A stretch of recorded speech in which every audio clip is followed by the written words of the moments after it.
Hello guys, আমরা গত ক্লাসে জেনেছি কিভাবে কালার কারেকশন করতে হয়। আজকে আমরা দেখব কিভাবে কালার গ্রেডিং করতে হয়। Colour grading most important thing for a film maker. Colour grading ছাড়া আপনি একটা ভিডিওকে কোনোভাবেই সিনেম্যাটিক করতে পারবেন না। আপনার অরিজিনাল ক্লিপের সাথে কালার গ্রেডিংয়ে আকাশ পাতাল পার্থক্য থাকে। আমি আমার একটি করা শর্ট ফিল্মের হালকা একটা ক্লিপকে আমরা কালার গ্রেডিং করে দেখব। প্রথমে আমরা কালার প্যানেলে চলে যাই, দেন এখানে আমি পরে কাজ করব। আমি আগে ক্রিয়েটিভে চলে যাই। আমার বানানো একটি লাট আমি ইউজ করি।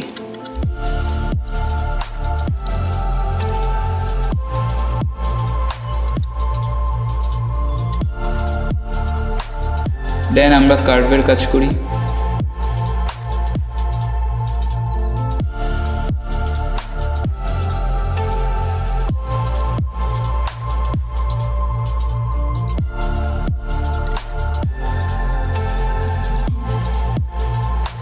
আমরা এটাকে একটু ব্লুইশ টাইপ করতে চাচ্ছি, কারণ বেশি ইয়েলোইশ হয়ে চলে গেছে। এটা স্লাইট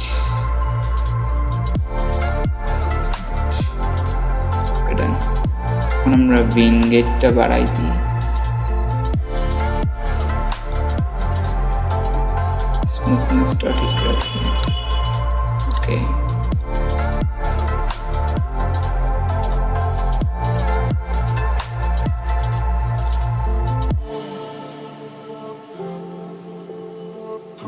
আমাদের ভিগনেটটা মনে হচ্ছে একটু বেশি হয়ে গেছে, একটু কমিয়ে ফেলি।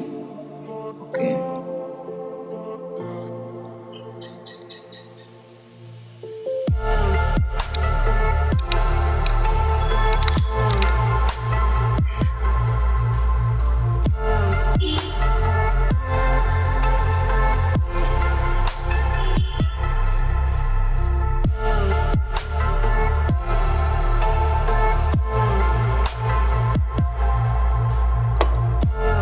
আশা করি ভালোই লাগছে। এখন আমরা একবার প্লে করে দেখি,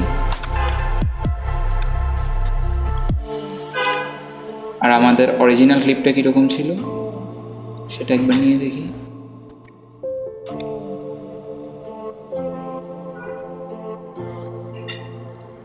দেখুন এখন কি পরিমাণ ডিফারেন্স আমরা লক্ষ্য করতে পারছি। আমি আরেকটু স্লাইড জানি।